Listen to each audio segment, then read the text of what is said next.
দুধের সিদ্ধ পিঠে দেখো মেয়ে মেখে রেখে দিয়েছিল, আমি কাজ থেকে এসে শুরু করে দিয়েছি। আর তো চলো আজকে দুধের সিদ্ধ পিঠে করবো, ওর সঙ্গে একটু কটা চষি করে দিয়ে দেবো। চষিগুলোকে এইভাবে আমি করবো, এইভাবে হাতে নেব আর এইভাবে রগড়ে দেবো। এই দেখো হ্যাঁ, এই দেখো এরকম করে দুটো সাইড করে দেবো। এই দেখো এরকম করে আমি কটা চষি বানিয়ে দেবো। আর একটু দুধের সিদ্ধ পিঠেতে একটু গোবিন্দভোগ চাল দেবো, তাহলে পিঠেটা খেতেও স্বাদ হবে আর গন্ধটাও ভালো হবে, খুব টেস্ট হবে। তো চলো কিভাবে আমি পিঠেটা করব তোমাদের সঙ্গে শেয়ার করব।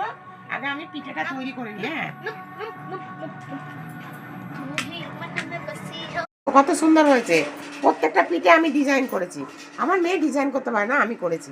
আর এই দেখো দুধটা বসিয়ে দিয়েছি আর দুধে এলাচ দিয়ে দিয়েছি দুটো, কেমন। আর এই যে একটুখানি গোবিন্দভোগ চাল দিয়ে দেবো, জাস্ট একটু মানে সেন্ট হওয়ার জন্য, মানে সুন্দর সেন্ট হবে। তো চলো দুধটা ফুটেই এসছে, আমি একটা একটা করে পিঠেগুলো দিয়ে দিই। একসঙ্গে তো সব দেওয়া যাবে না, একটা একটা করে দিতে হবে, অল্প অল্প করে আর কি।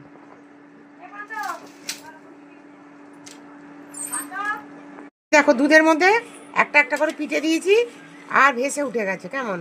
এবারে এগুলো ভেসে গেছে, এবারে আবার আমি এর মধ্যে দিতে থাকবো, তাহলে কি হবে দুধের সিদ্ধ পিঠেগুলো একটাও ভাঙবে না, গোটা গোটা থাকবে সব। সব এরকম করে দেবো আর খুন্তিতে করে আলতো আলতো করে নাড়বো। দেখো কত আগেরগুলো ভেসে গেছে, দেখো কি সুন্দর। একটু দুধ কাটেনি, দেখেছো? এই দেখো একটু দুধ কাটেনি। এইবারে আমি কি করব, এটা পুরো ক্ষীর হয়ে গেছে, সিদ্ধ হয়ে গেছে। এই দেখো এই পাটালি গুড় আমি জলে রেখে দিয়েছিলাম, কেমন। এইবারে আমি এইভাবে দিয়ে দেবো, দুধটা একটুও কাটবে না, ঠিক আছে, কারণ এখনকার পাটালি গুড় বড্ড দুধ কেটে যায়, জানো তো। দেখো বন্ধুরা দুধটা তো কাটেইনি, দেখো কত সুন্দর একদম ক্ষীরের মতো হয়েছে।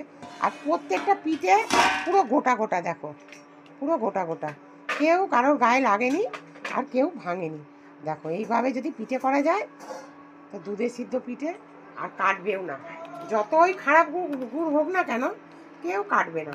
তো চলো এটা একটু ঠান্ডা হোক, একটু সবাইকে দেবো, একটু বাইরে দিতে হয় আজকের দিনে, আমাদের এই পিঠেটা বাইরে দিতে হয়, একটু গোপালকে দিতে হয় আর একটু তুলসী তলায় দিতে হয়, কেমন। তো ওগুলো আমি দিয়ে নিই, হ্যাঁ, তারপরে তোমাদেরকে খাওয়ার সময় দেখা হচ্ছে। দেখো বন্ধুরা কি সুন্দর, পুরো একদম ক্ষীর ক্ষীর।